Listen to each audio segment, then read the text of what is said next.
أعوذ بالله من الشيطان الرجيم. بسم الله الرحمن الرحيم. وما خلقت الجن والإنس إلا ليعبدون ما أريد منهم من رزق وما أريد أن يطعمون إن الله هو الرزاق ذو القوة المتين. پیش خدمت ہے شرح کتاب التوحید لفضیلۃ الشیخ عبداللہ ناصر رحمانی حافظہ اللہ. إن الحمد لله نحمده ونستعينه ونستغفره ونعوذ بالله من شرور أنفسنا ومن سيئات أعمالنا من يهده الله فلا مضل له ومن يضلل فلا هادي له وأشهد أن لا إله إلا الله وحده لا شريك له وأشهد أن محمدا عبده ورسوله. أما بعد فإن خير الحديث كتاب الله وخير الهدي هدي محمد صلى الله تعالى عليه وسلم وشر الأمور محدثاتها وكل محدثة بدعة وكل بدعة ضلالة وكل ضلالة في النار. من يطع الله ورسوله فقد رشد واهتدى ومن يعص الله ورسوله فقد ضل وغوى. اللهم صل على محمد وعلى آل محمد كما صليت على إبراهيم وعلى آل إبراهيم إنك حميد مجيد. اللهم بارك على محمد وعلى آل محمد كما باركت على إبراهيم وعلى آل إبراهيم إنك حميد مجيد. سبحانك لا علم لنا إلا ما علمتنا إنك أنت العليم الحكيم. رب اشرح لي صدري ويسر لي أمري واحلل عقدة من لساني يفقه قولي. وقال المؤلف رحمه الله تعالى في باب بيان شيء من أنواع السحر. قال أحمد حدثنا محمد بن جعفر حدثنا عوف عن حيان بن العلاء حدثنا قطن بن قبيصة عن أبيه أنه سمع النبي صلى الله عليه وسلم قال إن العيافة والطرق والطيرة من الجبت. یہ اس باب میں کچھ جادو کی اقسام کا ذکر ہے، یعنی سحر کی کچھ انواع کا ذکر ہے تاکہ ہمارے علم میں وہ اقسام ہوں اور بچنا ممکن ہو اور آسان ہو. ایک چیز جب تک معلوم نہ ہو اس سے بچاؤ کیسے ممکن ہو سکتا ہے؟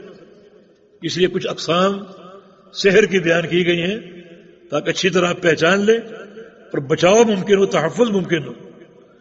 قال احمد حدثنا محمد بن جعفر. احمد امام احمد بن حنبل اپنی سند بیان کر رہے ہیں کہ ہمیں یہ حدیث محمد بن جعفر نے بیان کی، اور محمد بن جعفر فرماتے ہیں کہ مجھے یہ حدیث عوف نے بیان کی. یہ محمد بن جعفر ثقہ راوی، اس کا لقب غندر ہے. عوف نے بیان کی، اور عوف حیان بن علاء کا شاگرد ہے اور وہ قطر بن قبیصہ کا شاگرد ہے. اور قبیصہ اللہ کے پیغمبر کے صحابی قبیصہ بن مخارق رضی اللہ عنہ، وہ فرماتے ہیں انہ سمع النبی صلی اللہ علیہ وسلم قال کہ نبی علیہ السلام کو یہ فرماتے ہوئے سنا ان العیافۃ والطرق والطیرۃ من الجبت.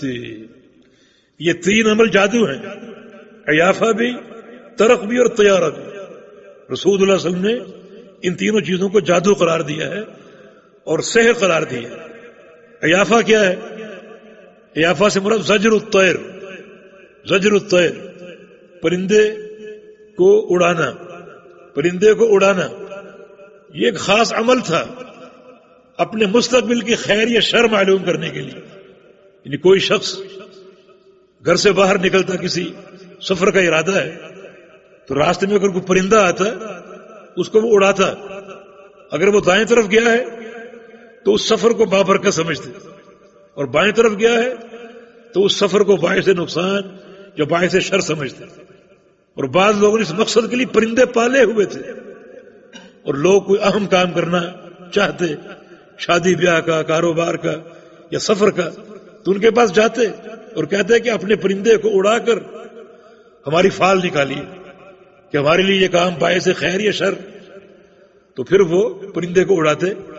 اگر دائیں طرف جاتا تو باعث برکت ہے، ٹھیک ہے یہ کام ہونا چاہیے. بائیں طرف جاتا تو باعث شر ہے. اگر پرندہ اڑ کر آگے چلا جاتا تو پھر یہ عمل دوبارہ شروع کرتے، دوبارہ اڑاتے. جب تک دائیں یا بائیں نہ جاتا اس وقت تک یہ فال طلب کرتے رہتے اور اڑاتے رہتے. یہ انسانوں کا عقیدہ اور انسانوں کی فکر. اللہ تعالیٰ نے کیا بنایا؟ اشرف المخلوقات. اور یہ کتنا گرا ہوا انسان ہے کہ ایک پرندے سے اپنے خیر و شر وابستہ کیے بیٹھا. اس کی خبر پر وہ قائم ہے. پرندہ جو بتائے گا میرا معاملہ اس پر میں چلوں گا. یعنی پرندے کے ساتھ اپنا مستقبل اور اپنا کام وابستہ کیے ہوئے. یہ انسان اسفل السافلین میں گر گیا. اللہ نے کیا مقام دیا اور یہ انسان اپنے اس گندے عقیدے کی بنا پر کس دلدل میں جا پھنسا ہے اور کس برائی میں جا گرا ہے. اللہ کے پیارے پیغمبر نے اس عمل کو بھی جادو کہا ہے. یہ بھی سحر سے متعلق ہے. لہذا ایسا کوئی کام جس میں پرندے سے فال لی جائے، جسے ہمارے ہاں اکثر لوگ فٹ پاتھوں پر طوطے لیے بیٹھے، مکروہ قسم کے لوگ، گندے لوگ طوطے لیے بیٹھے.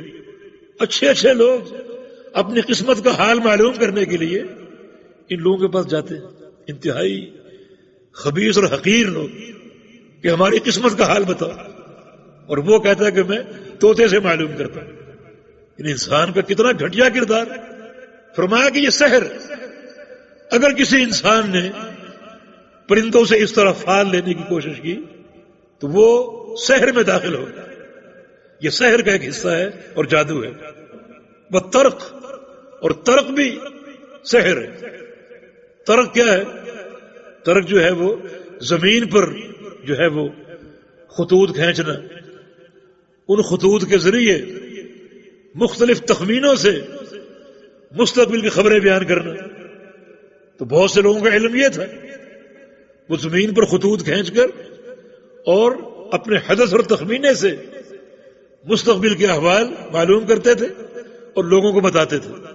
فرمایا کہ اگر کوئی شخص یہ عمل کرتا ہے تو وہ جادوگر ہے، اور جو شخص اس کے پاس جاتا ہے اس کے اس عمل سے اپنے مستقبل کا حال معلوم کرنے کے لیے تو وہ جادو میں داخل ہو گیا، وہ سحر میں داخل ہو گیا، جس کی بڑی وعیدیں آپ نے سن لی. اور تیسرا طیارہ، اور طیارہ بھی شرک ہے، یہ بھی سحر ہے. طیارہ بھی سحر ہے. طیارہ کیا ہے؟ طیارہ کا معنی کسی بھی مسموع یا مرئی چیز سے فال لینا. کسی بھی مسموع یعنی جو چیز سنی جائے یا مرئی جو دیکھی جائے، یعنی کسی بھی چیز سے فال لینا، خواہ وہ پرندہ ہو یا کوئی بھی چیز ہو. یہ بات ہمارے معاشرے میں موجود ہے. صبح صبح کوئی ایسا شخص دیکھ لیں کہ بیچارہ غریب ہو، پھٹے کپڑے ہوں، تو ہم کیا کہتے ہیں کہ صبح صبح یہ متھے لگ گئے، پتہ نہیں دن کیسے گزرے، آج نقصان ہوگا. اور کوئی نقصان ہو تو ہم کیا کہتے ہیں کہ صبح ہم نے فلاں کو دیکھا تھا، اس کی نحوست ہے. یہ طیارہ، یہ عمل تطیر ہے. کسی بھی چیز کو آپ اپنے لیے نحوست کا باعث سمجھیں، اس سے نحوست لیں آپ. پیارے پیغمبر نے فرمایا کہ یہ عمل بھی سحر ہے، یہ بھی جادو ہے. جو لوگ یہ کام کر رہے ہیں سب ہو رہے ہیں، لوگ یہ کام کر رہے ہیں، اختیار کیے بیٹھے ہیں، اور آپ نے اس سب کو سحر قرار دیا، اس سب کو جادو قرار دیا. یہ تفسیر آگے خود شیخ نے بیان کر دی. قال عوف العیافۃ زجر الطیر. عیافہ کیا ہے؟ پرندے کو اڑانا اور قسمت کا حال جاننا. ترک کیا ہے؟ یخط بالارض، کہ زمین میں خطوط کھینچے جائیں، ان خطوط کے ذریعے تخمینوں سے مستقبل کی خبریں معلوم کی جائیں. اور جبت کیا ہے؟ قاد الحسن رنت الشیطان. جبت شیطان کی آواز ہے، شیطان کی آواز ہے. اس سے مراد شیطان کی وحی. شیطان بھی وحی کرتا ہے اپنے اولیاء کے دلوں میں. کہ رنت الشیطان، شیطان کی وحی، جو وساوس اور جو وحی اپنے دوستوں کے دلوں میں وہ کرتا ہے، رنت الشیطان. یہ جبت کی ایک تفسیر ہے. وہ جبت جو ہے اس کے معنی میں سے ایک معنی شیطان کی وحی اور شیطان کے وساوس جو اپنے دوستوں کے دلوں میں پیدا کرتا ہے، اور پھر وہ ان وساوس اور اس وحی کو بروئے کار لا کر لوگوں کو گمراہ کرتے ہیں، یہ بھی جبت ہے۔ تو یہاں جادو کی 3 قسمیں ہمارے سامنے آئی، ایک عیافہ، پرندوں سے پھال لینا، یہ عمل سحر ہے۔ دوسرا ترق، ایسے لوگوں کے پاس جانا جو زمین پر خطوط بنا کر مستقبل کے احوال معلوم کرتے ہیں، یہ بھی جادو ہے۔ والطیارہ، اور کسی بھی چیز سے جو ہے وہ شر یا نحوست کی پھال لینا، کسی بھی چیز سے۔ ہمیں یہ بات معلوم ہونی چاہیے کہ خیر و شر کے فیصلے اللہ رب العزت فرماتا ہے، فیصلے وہی کرتا ہے۔ اگر خیر ہمیں حاصل ہوگی تو اللہ کے امر سے ہوگی، اور اگر شر حاصل ہوگا تو وہ بھی اللہ کے امر سے حاصل ہوگا۔ اس میں کوئی چیز باعث نحس نہیں ہے، اور کسی چیز کو دیکھنا کسی نقصان کا باعث نہیں۔ جو مختلف توہمات ہیں، کالی بلی سامنے سے گزر جائے تو ہمیں نقصان کا اندیشہ ہوتا ہے، کوا بول جائے ہمیں نقصان کا اندیشہ ہوتا ہے، گھر کی چھت پہ الو بول جائے ہمیں نقصان کا اندیشہ ہوتا ہے۔ رسول اللہ صلی اللہ علیہ وسلم نے ان تمام امور کو سحر کے ساتھ منسلک کیا، اور سحر کی وعید آپ نے سن لی۔ اس لیے ان چیزوں سے بچاؤ اور دوری اختیار کرنا انتہائی ضروری ہے، اپنے ایمان کی حفاظت کے لیے اور اپنے عقیدے کی حفاظت کے لیے۔ وتعاونوا على البر والتقوى ولا تعاونوا على الإثم والعدوان واتقوا الله إن الله شديد العقاب۔